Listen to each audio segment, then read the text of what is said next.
jolt of ordinary caffeine.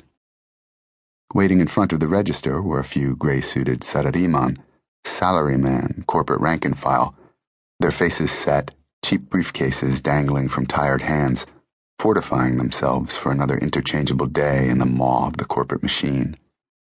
Behind them, two empty-faced teenage girls, their hair reduced to steel-wool brittleness by the dyes they used to turn it orange, noses pierced with oversized rings, their costumes meant to proclaim rejection of the traditional route chosen by the sarariman in front of them, but offering no understanding of what they had chosen instead.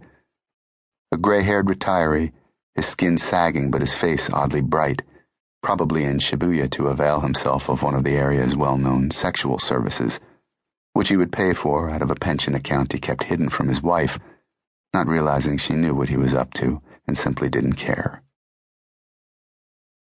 I wanted to give Kawamura about 3 minutes to get his fruit before I came out, so I examined a selection of bandages affording a view of the street.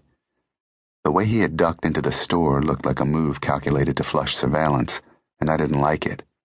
If we hadn't been hooked up the way we were, Harry would have had to stop abruptly to maintain his position behind the target.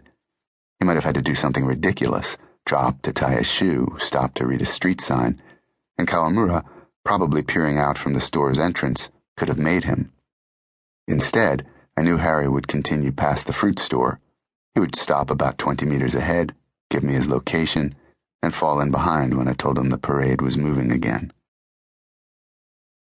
The fruit store was a good spot to turn off, all right.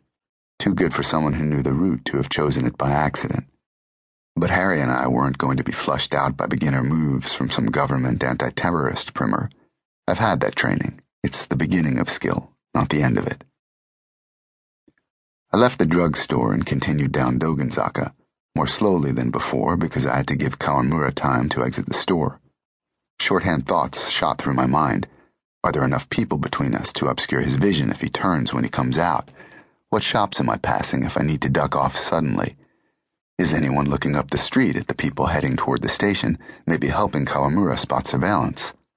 If I had already drawn any counter-surveillance attention, they might notice me now, because before I was hurrying to keep up with the target, and now I was taking my time, and people on their way to work don't change their pace that way. But Harry had been the one walking point, the more conspicuous position, and I hadn't done anything to arouse attention before stopping in the drugstore. I heard Harry again. I'm at 109, meaning he had turned into the landmark 109 department store, famous for its collection of 109 restaurants and trendy boutiques. No good, I told him. The first floor is lingerie. You going to blend with 50 teenage girls in blue sailor school uniforms picking out padded bras? I was planning to wait outside, he replied, and I could imagine him blushing. The front of 109 is a popular meeting place, typically crowded with a variegated collection of pedestrians. Sorry, I thought you were going for the lingerie, I said, suppressing the urge to smile. Just hang back and wait for my signal as we go past.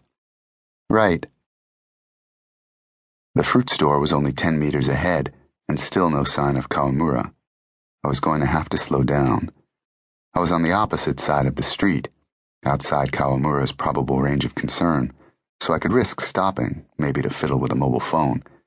Still, if he looked, he would spot me standing there, even though, with my father's Japanese features, I don't have a problem blending into the crowds.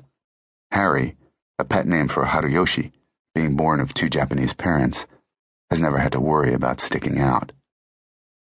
When I returned to Tokyo in the early 80s, my brown hair, a legacy from my American mother, had worked for me the way a fluorescent vest does for a hunter, and I dyed it black to develop the anonymity that protects me now.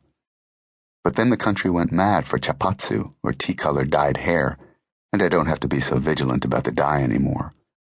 I like to tell Harry he's going to have to go chapatsu if he wants to fit in, but Harry is too much of an otaku, a geek, to give much thought to issues like personal appearance. I guess he doesn't have that much to work with anyway. An awkward smile that always looks like it's offered in anticipation of a blow, a tendency to blink rapidly when he's excited, a face that's never lost its baby fat, its pudginess accentuated by a shock of thick black hair that on bad days seems almost to float above it. But the same qualities that keep him off magazine covers